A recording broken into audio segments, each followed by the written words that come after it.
Hello. Welcome back to my channel.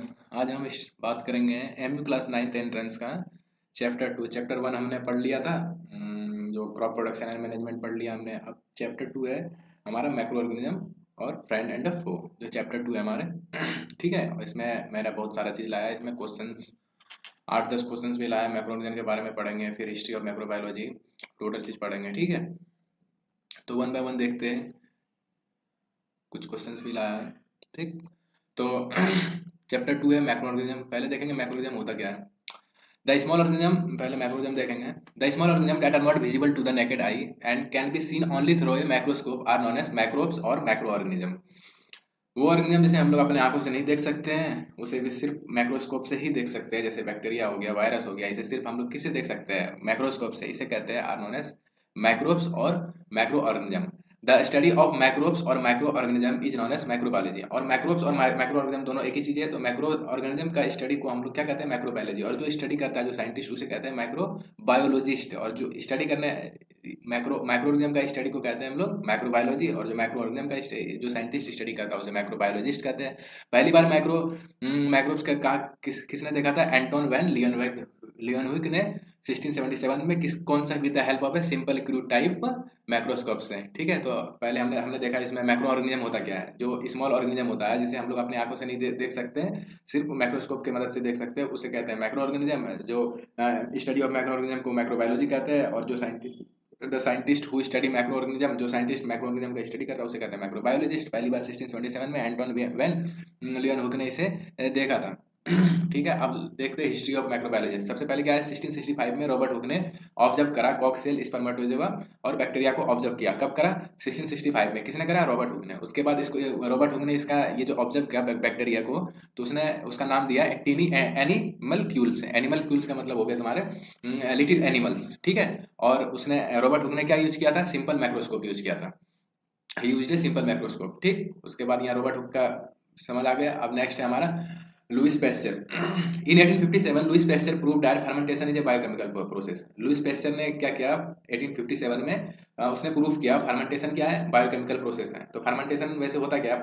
Fermentation जो है ना, फर्मेंटेशन एक बायोकेमिकल प्रोसेस है दैट गेट्स एनर्जी। किससे? कार्बोहाइड्रेट से एनर्जी करता है। और इसमें फर्मेंटेशन प्रोसेस में क्या होता है? ऑक्सीजन का रिक्वायरमेंट नहीं होता है फर्मेंटेशन प्रोसेस में। ठीक है, तो इसको प्रूफ किसने किया था? फर्मेंटेशन बायोकेमिकल प्रोसेस है, वो लुइस पैस्चर है। लुइस पैस्चर ने और एक ये थ्योरी दिया है, जिससे अभी हम लोग मिल्क का पैकेट दुकान से लाते हैं ना, ये किसकी वजह से लाते हैं? लुइस पैस्चर ने इसका थ्योरी दिया था। इसका पेस्चराइजेशन आगे बढ़ाएंगे। ठीक है, उसके बाद 1857 में इसने ये प्रूव किया कि फर्मेंटेशन क्या है? बायोकेमिकल प्रोसेस है। फिर 1859 में लुइस पैस्चर ने प्रूव किया कि मैक्रोब्स produce only for from pre existing मैक्रोब्स of the same. यानी कि मैक्रोब्स जो भी प्रोड्यूस होते हैं ना, वो अपने पहले वाली प्री एग्जिस्टिंग, यानी पहले जो था मैक्रोब्स उससे ही प्रोड्यूस होता है।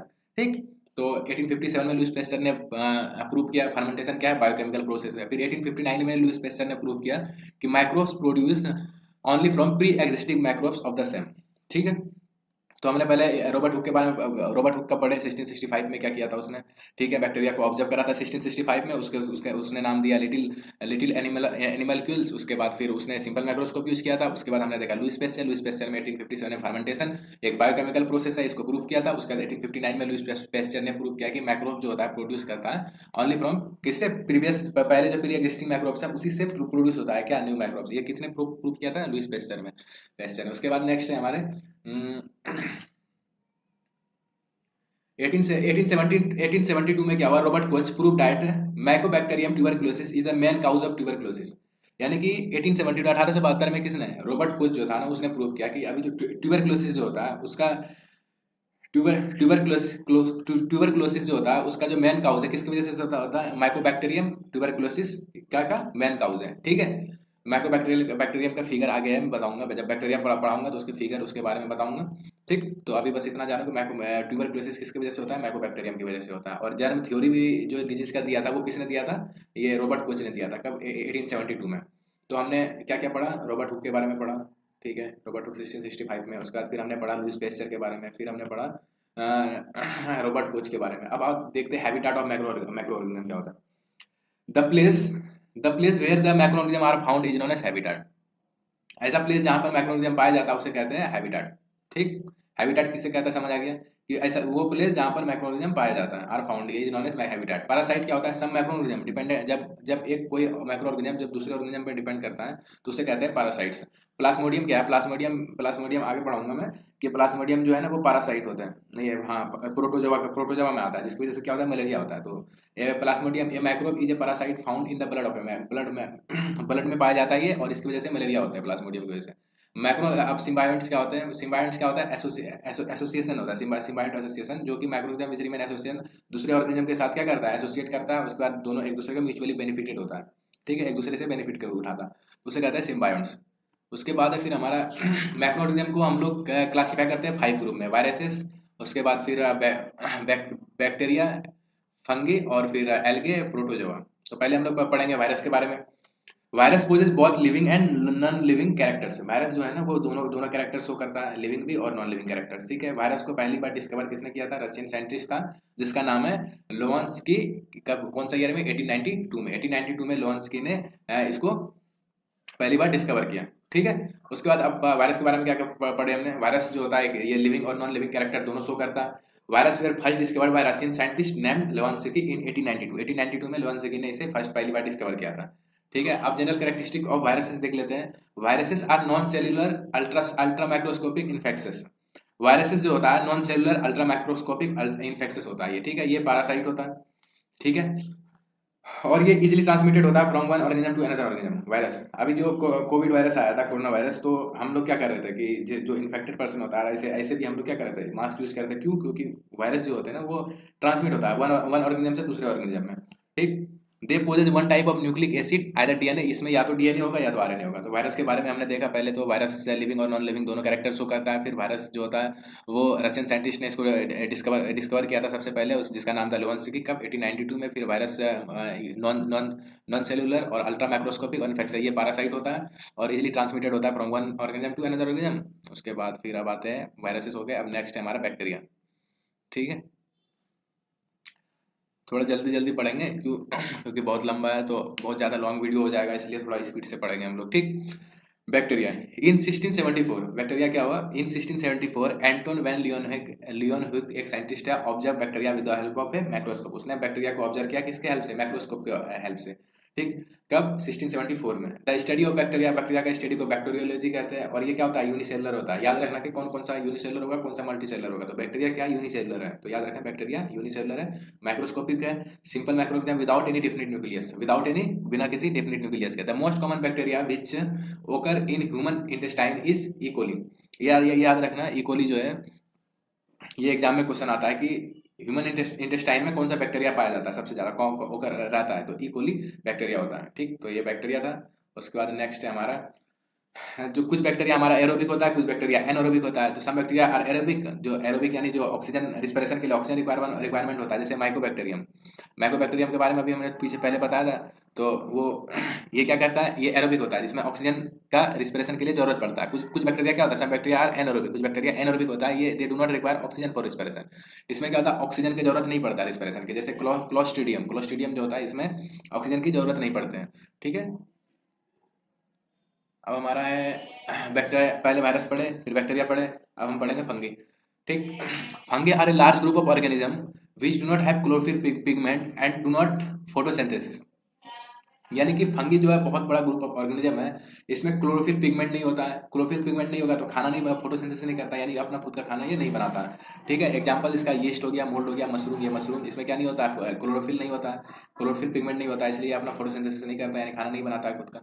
सम fungi look like plants but they can not make their own food like the plant do. कुछ फंगी प्लांट की तरह दिखते हैं बट वो अपना खाना खुद से नहीं बनाता है, तो लाइक द जैसे प्लांट अपना खाना बनाता है वैसे नहीं बनाता है, ठीक है। अब आगे देखते हैं फंगी में क्या है। Fungi like Dactylella Arthrobotrys cause disease in animal, ये दोनों नाम याद रखना है। एनिमल में कौन से बैक्टीरिया से डिजीज होते हैं? ये फंगी से डिजीज होते हैं, डैक्टिलेला और आर्थ्रोबैक्टीरियस, ठीक है। इन दोनों की वजह से डिजीज होते हैं एनिमल में।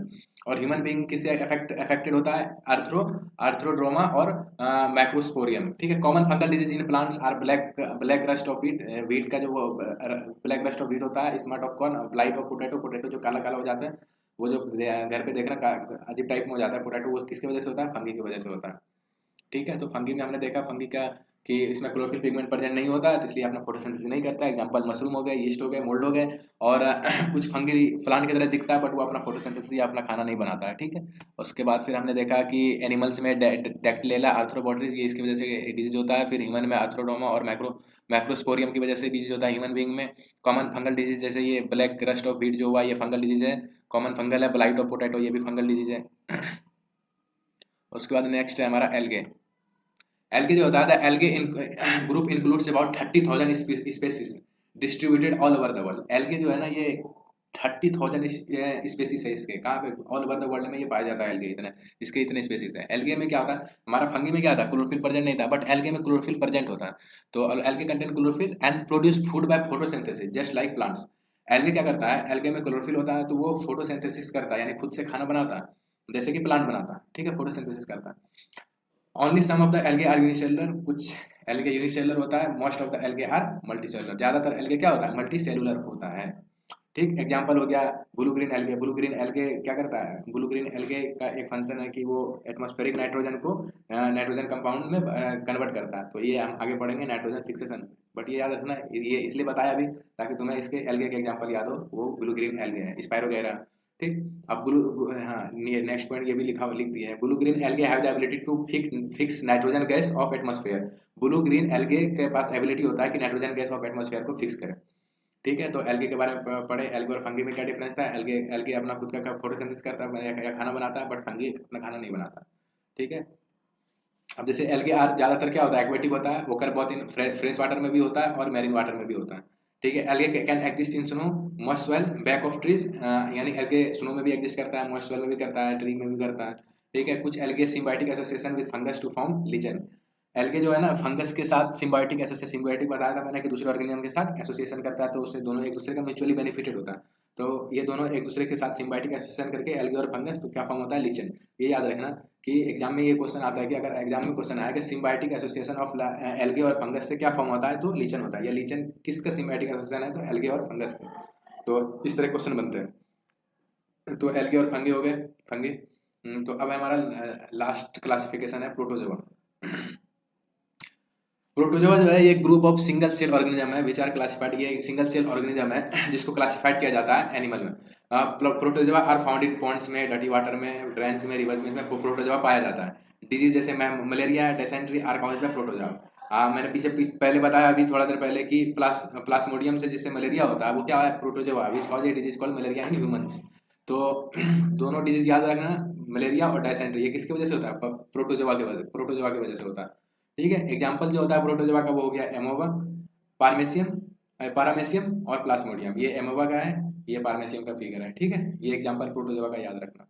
तो हमने सारा देख लिया। पहले हमने देखा वायरस के बारे में, ठीक।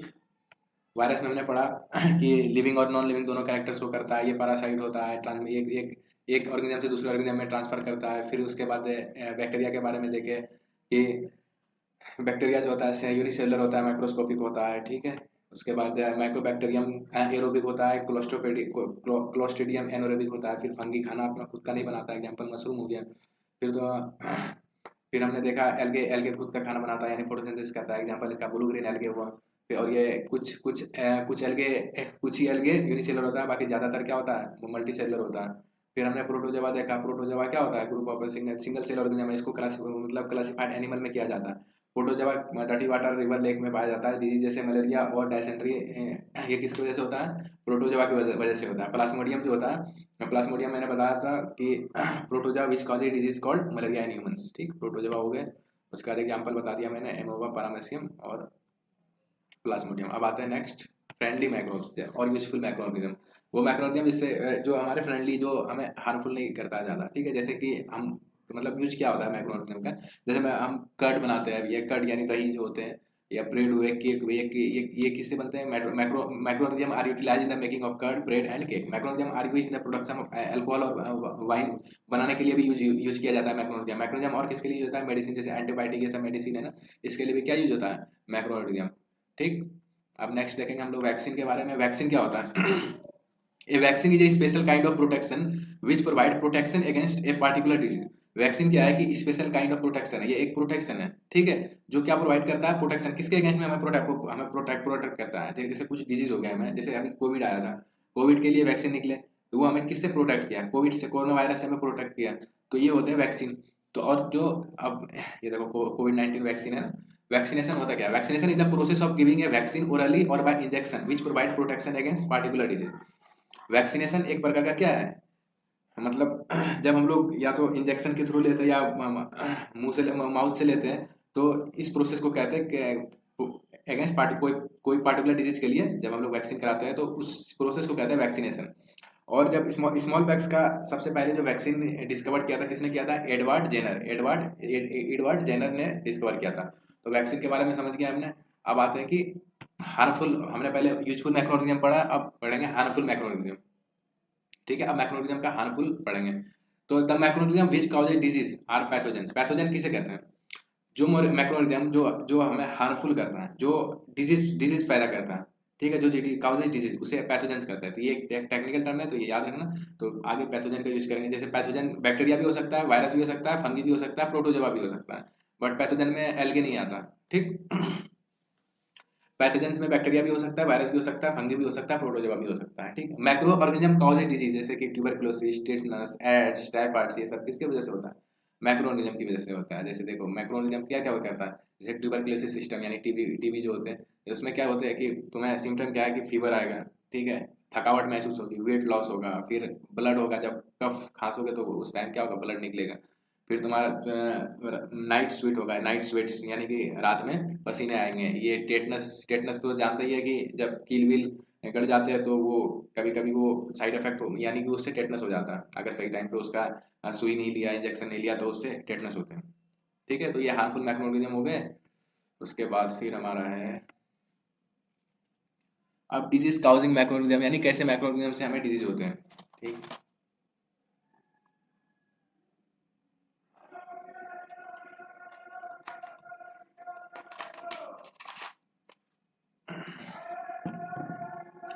Disease causing macroorganism, disease causing microorganism और पैथोजन, यानी डिजीज कॉजिंग माइक्रोऑर्गेनिज्म को हम लोग टर्म यूज करेंगे पैथोजेंस, वो तो मैंने समझा दिया पैथोजन क्या होते हैं। तो पैथोजन हमारे बॉडी में इंटर कैसे करता है, एक तो एयर जब हम लोग सांस लेते हैं उससे करता है, जब हम पानी पीते हैं उससे करता है, या खाना खाते हैं उससे हम लोग के बॉडी में पैथोजन इंटर करता है।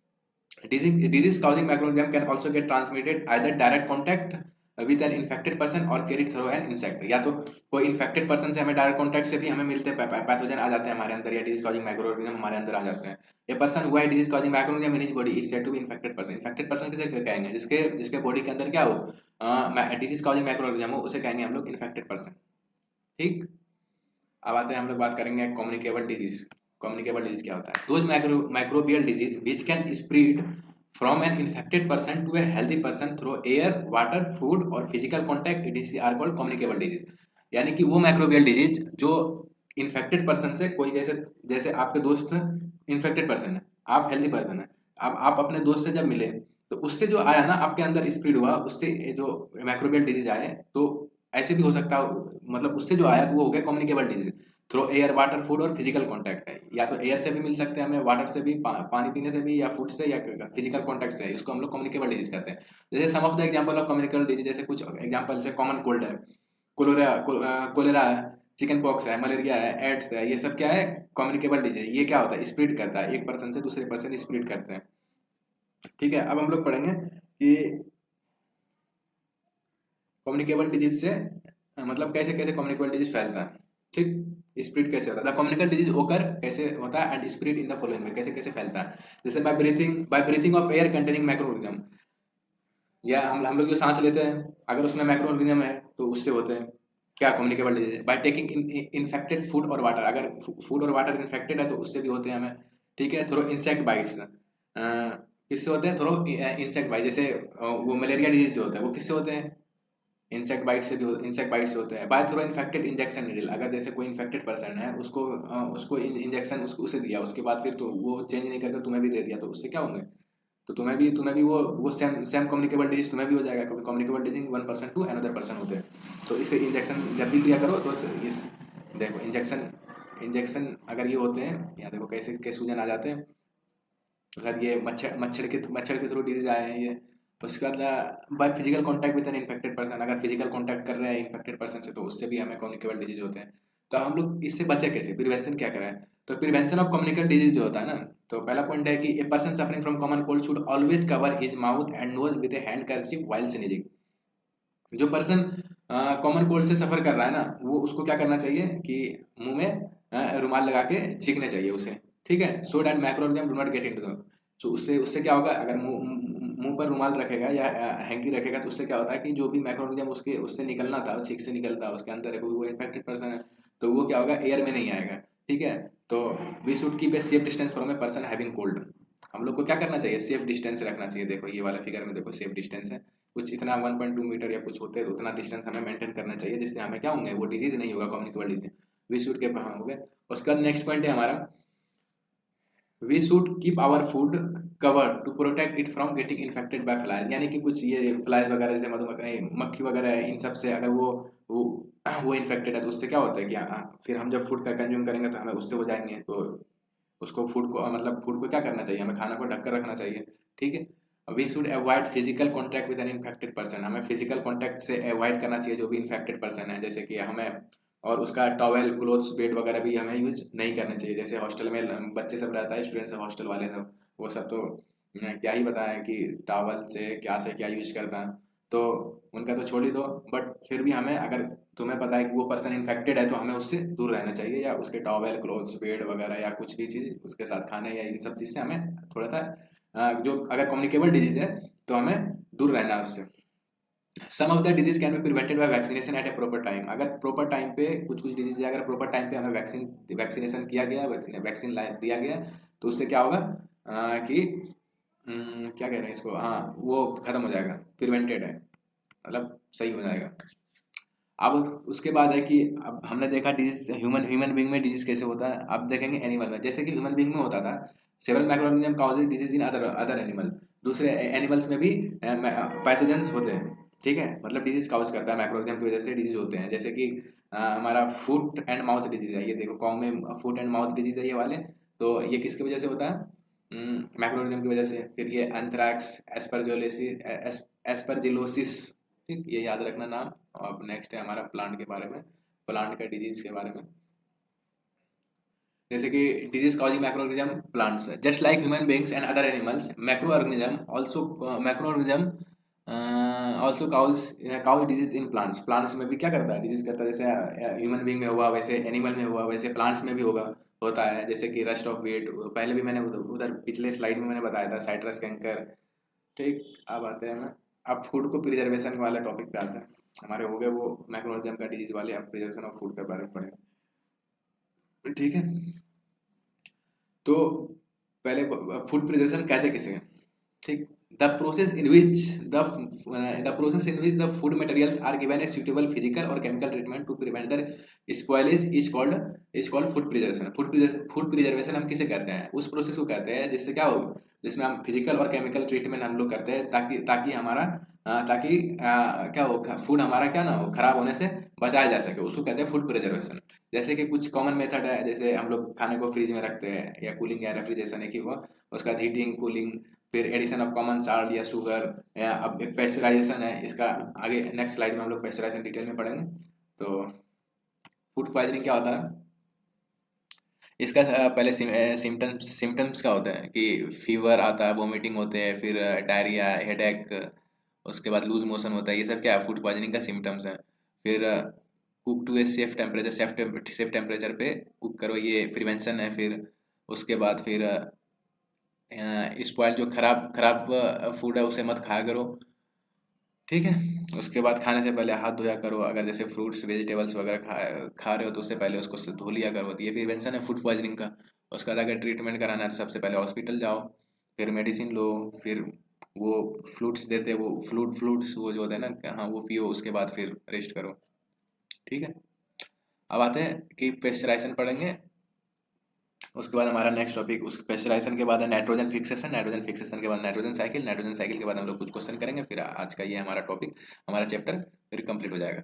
तो पेस्चराइजेशन क्या होता है, the method of pasteurisation is used for the preservation of milk in big milk diary and it involve the process of heating followed by quick boiling. यानी जो वो पेस्चराइजर मैंने बता रहा था ना कि ये वाले जो पैकेट आते हैं ना, ये किस प्रोसेस से आते हैं? पेस्चराइजेशन की वजह से आते हैं। ठीक, तो पेस्चराइजेशन वो प्रोसेस है जिससे हम लोग मिल्क को प्रिजर्व करते हैं। मिल्क बिग बड़ा सा जो मिल्क डायरी होते हैं, और उसमें सबसे पहले हम लोग हीट करते हैं, फिर उसको क्विक कूलिंग करते हैं। इस प्रोसेस को हम लोग कहते हैं पेस्चराइजेशन। और ये इसी प्रोसेस की वजह से फिर हमें ये वाले पैकेट हमें हमारे घर तक पहुंचते हैं ये। और कुछ दिन ये लोग दुकान पर भी रहता है, लंबे समय तक ये खराब नहीं होता। क्यों? क्योंकि इसमें कोई मैक्रोऑर्गेनिज्म कोई कुछ भी नहीं होता है। अब इसका प्रोसेस देखते हैं कैसे होता है। First, the milk is heated to about 70 degrees Celsius for 15 to 30 seconds to kill most of the bacteria present in it.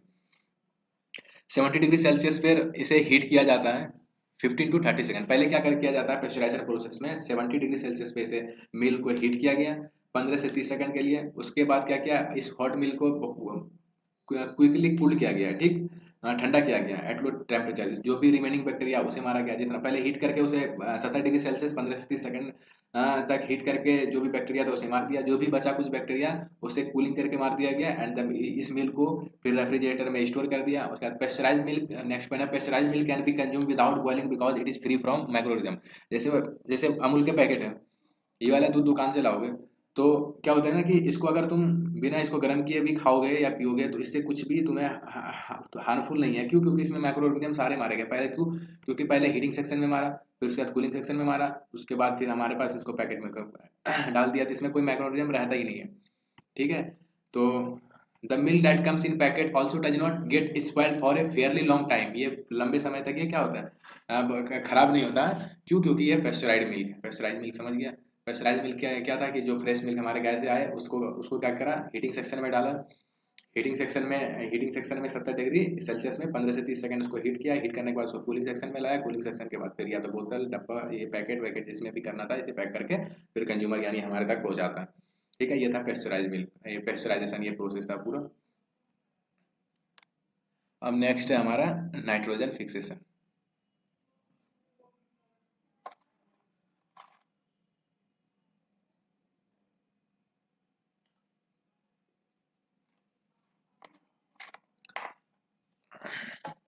Our atmosphere है 78% नाइट्रोजन गैस। हमारा एटमॉस्फेयर में जो है ना 78% क्या है, नाइट्रोजन गैस है। The atmospheric nitrogen gas can not be utilize directly by the plant और एनिमल। जो एटमॉस्फेरिक नाइट्रोजन गैस है ना, इसको डायरेक्टली क्या क्या नहीं कर सकता है, यूटिलाइज नहीं कर सकता। कौन?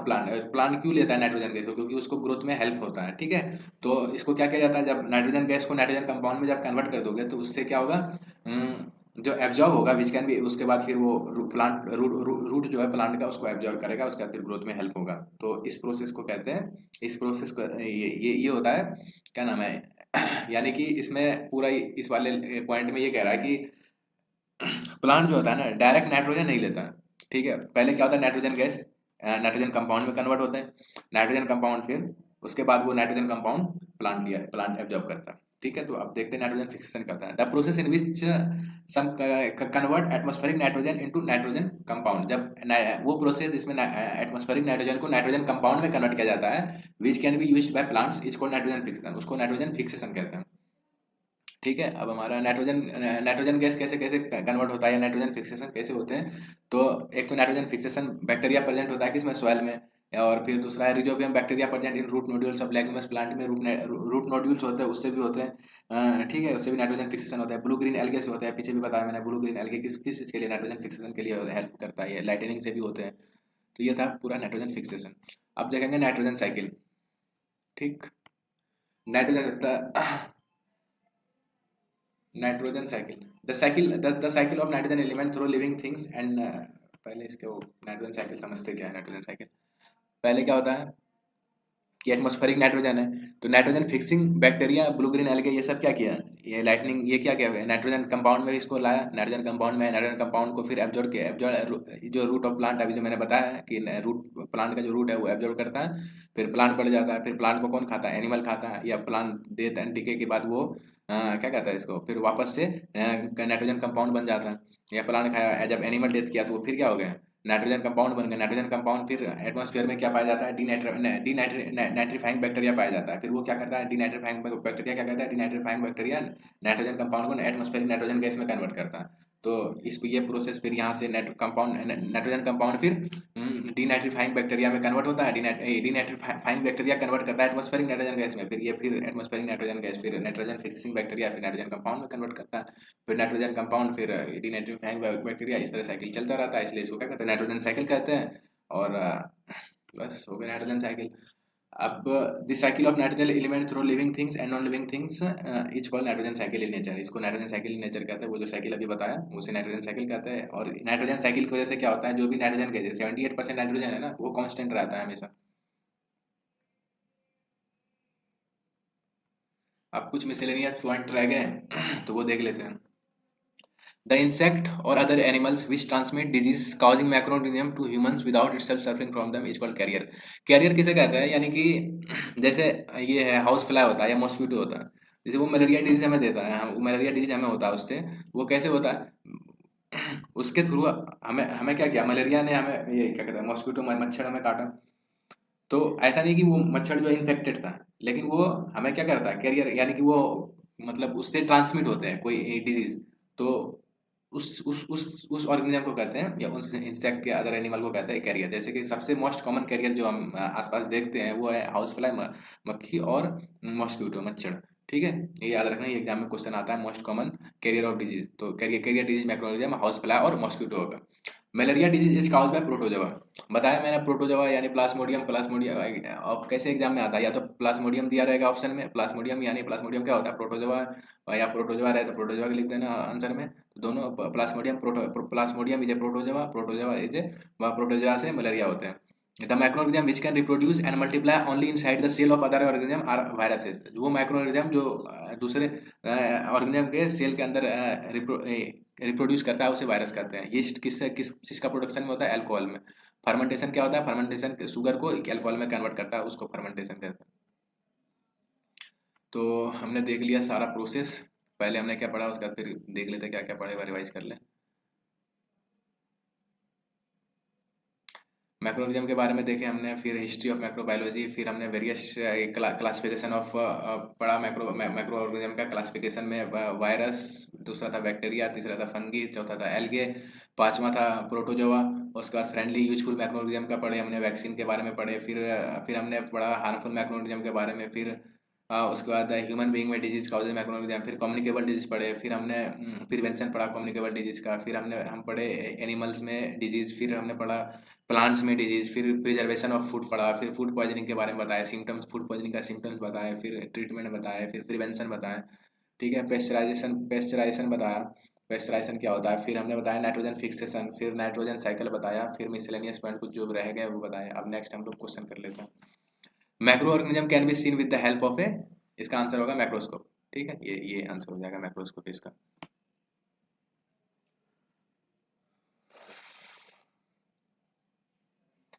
उसके बाद है नेक्स्ट है blue green algae fix die directly from air to enhance fertility of soil. अभी मैंने पीछे बताया कि ब्लू ग्रीन एल्गे क्या क्या फिक्स करता है, एटमॉस्फेरिक नाइट्रोजन, तो ए नंबर ऑप्शन हो जाएगा। उसके बाद नेक्स्ट है हमारा carrier of malaria causing protozoa is, ये कैरियर अभी बताया कैरियर क्या होता है, तो फीमेल एनोफिल्स मॉस्किटो, ए नंबर ऑप्शन होगा। The most common carrier of communicable disease is, सबसे ज़्यादा कॉमन कैरियर जो अभी मैंने बताया वो क्या है, हाउस फ्लाई है। ठीक है, name unicellular macro option, unicellular मैक्रोब्स क्या होता है, बैक्टीरिया और प्रोटोजोआ। उसके बाद 3 क्वेश्चन पढ़ते हैं, उसके बाद फिर स्टॉप करते हैं। नेम मल्टीसेलुलर मैक्रोब्स, मल्टीसेलुलर मैक्रोब्स का क्या हो गया, पीछे भी तो बताया था मैंने, एल्गी और फंगी। ठीक है, which serious disease are caused by viruses, viruses से कौन सा सीरियस डिजीज होता है, पोलियो फीवर तो नहीं होता, फीवर सीरियस डिजीज नहीं है, पोलियो और चिकन पॉक्स, ये बी ऑप्शन होगा, 7 का भी होगा। Who discover the first antibiotic, Alexander Fleming, Alexander Fleming first discover किया था। ठीक है, तो यहाँ पे हमारा कंप्लीट होता है चैप्टर 2। उसके बाद नेक्स्ट हमारा आएगा सिंथेटिक फाइबर का आएगा, उसके बाद फिर उसके बाद नेक्स्ट आता रहेगा। बस चैनल को सब्सक्राइब कर लेना। ठीक, चलो थैंक यू।